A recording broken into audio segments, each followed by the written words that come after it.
Bonsoir à tous, bienvenue à ce flash d'information.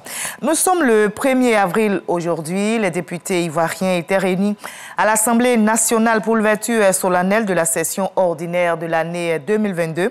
Le vice-président Adama Bictogo a présidé cette séance. Il a annoncé l'examen de 24 projets de loi par les députés tout au long de cette première session.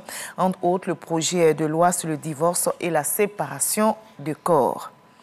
La police nationale vient d'être équipée en matériel roulant. Plusieurs véhicules et motos ont été offerts par le président de la République pour permettre aux policiers d'assurer avec efficacité leur mission de sécurisation et de protection des biens et des personnes. Les clés de ces engins roulants ont été remises par le ministre Vagondo Diomandé et c'est un reportage d'Abou Sanogo.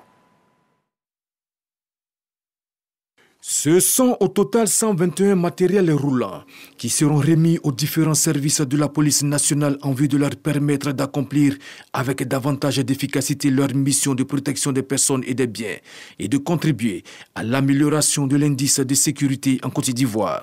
Ces matériels roulants, dont du président de la République Alassane Ouattara, vont favoriser une occupation rationnelle du terrain. Je voudrais, au nom de Monsieur le Directeur général de la Police nationale, vous exprimer notre gratitude et notre joie de recevoir ces moyens de renforcement de nos capacités opérationnelles et vous assurer qu'ils seront utilisés à bon escient. En remettant les clés aux bénéficiaires, le ministre de l'Intérieur et de la Sécurité Vagondo Diomandé les invitait à redoubler d'efforts dans l'exécution de leur mission. Des réponses adéquates seront apportées à toutes vos préoccupations, soyez-en sûrs. La remise des véhicules de moto d'aujourd'hui s'inscrit parfaitement dans la dynamique de prise en compte de vos besoins en matériel roulant. C'est pourquoi je vous invite à en faire bon usage face à la nouvelle menace liée aux terroristes dans la sous-région. Il convient de réarticuler vos dispositifs sécuritaires de façon efficiente. Pour y arriver, la police doit entretenir un véritable partenariat avec les populations. J'exhorte donc l'ensemble des services de police à renforcer la mise en œuvre de la doctrine de la police de proximité. Ces matériels roulants sont composés de véhicules de commandement et de liaison, de véhicules de transport de troupes, de véhicules de transport du personnel et de 66 motos. Et sur le terrain sportif, la Côte d'Ivoire, pays organisateur de la CAN 2023, se prépare activement. Le concours de la mascotte pour cette compétition continentale a été lancé hier au Palais des Sports de Treichville. La thématique porte sur l'hospitalité. Selon le comité d'organisation de la CAN 2023, ce concours vise entre autres à impliquer activement les créateurs nationaux au succès de la CAN, à déceler des talents et à valoriser le patrimoine culturel et artistique national. Le concours est gratuit et prend fin le 31 mai prochain.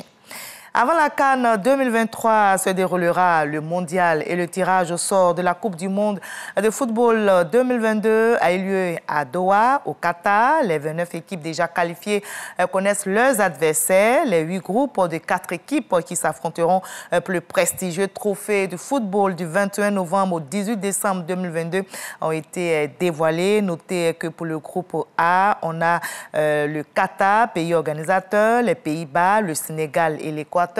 Et puis le groupe D, la France, le Danemark, la Tunisie, plus le vainqueur des barrages Émirats Arabes Unis, Australie, puis Pérou. On en reparlera ce soir à 20h. L'axe Kigali-Paris se renforce.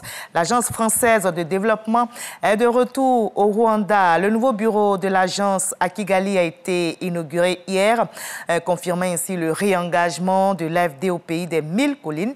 C'est une nouvelle agence avec 10 représentants, un accord de partenariat avec la Banque rwandaise de développement et un nouveau départ pour l'AFD au Rwanda qui avait quitté le pays en 1994 lors du génocide.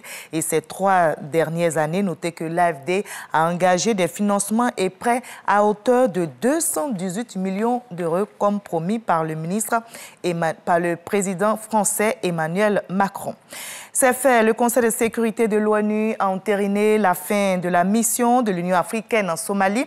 Une nouvelle force de maintien de la paix conduite par l'Union africaine de transition, l'ATMIS, est créée et celle-ci verra ses effectifs progressivement réduits jusqu'à 0 d'ici à fin 2024. L'ATMIS, rappelons-le, conduira notamment des opérations conjointes avec des forces somaliennes afin de contrer les djihadistes Chebab. Fin de ce Flash Info. Merci de nous avoir suivis. Je vous retrouve à 20h, mais juste après ce flash. Suivez l'info régionale pour avoir toutes les nouvelles de nos régions ici en Côte d'Ivoire. À tout à l'heure.